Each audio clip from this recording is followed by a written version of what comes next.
সময় বন্ধুগণ, আমরা ইতিমধ্যে জানতে পেরেছি সরকার ইন্টারনেট বন্ধ করে দেওয়ার সিদ্ধান্ত নিয়েছে।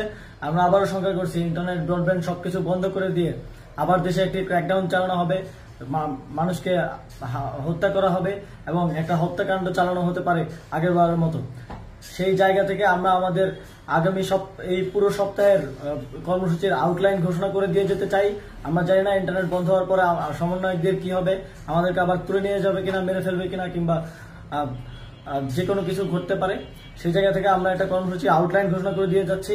আমরা না থাকলেও আপনারা এই কর্মসূচিগুলো বাস্তবায়ন করবেন। আগামীকাল 5ই অগস্ট সারা দেশের শহীদ স্মরণে শহীদ হওয়া স্থানসমূহে শহীদ স্মৃতিফলক উন্মোচন করা হবে।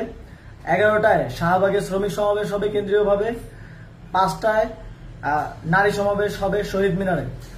সারা দেশে বিক্ষোভ ও গণ অবস্থান চলমান থাকবে। 6ই আগস্ট মার্চ টু ঢাকা ঘোষণা করছি। 6ই আগস্ট মঙ্গলবার সারা দেশে যে যেখানে আছেন সব জায়গা থেকে মিছিল নিয়ে ঢাকার উদ্দেশ্যে রওনা হবেন। সারা দেশের ছাত্র নাগরিক শ্রমিকদের ঢাকায় আসার আহ্বান জানাচ্ছি।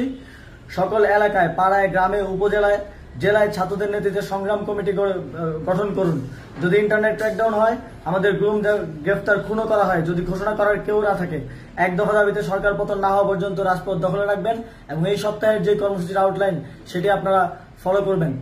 সারা দেশের প্রত্যেকটি পরিবারের প্রতি আমি আহ্বান জানাতে চাই, আপনার পরিবার থেকে একজন করে হলেও মনে রাখবেন এই আন্দোলন, এই লড়াই আপনার পরিবার, আপনার পরবর্তী প্রজন্মের জন্য একটি সুন্দর বাংলাদেশ গড়ার লড়াই।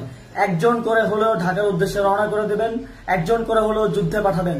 এই যুদ্ধে আমাদের জয়ী হতে হবে, না হলে বাংলাদেশ এক গভীর অমানিসায় অন্ধকারে ডুবে যাবে।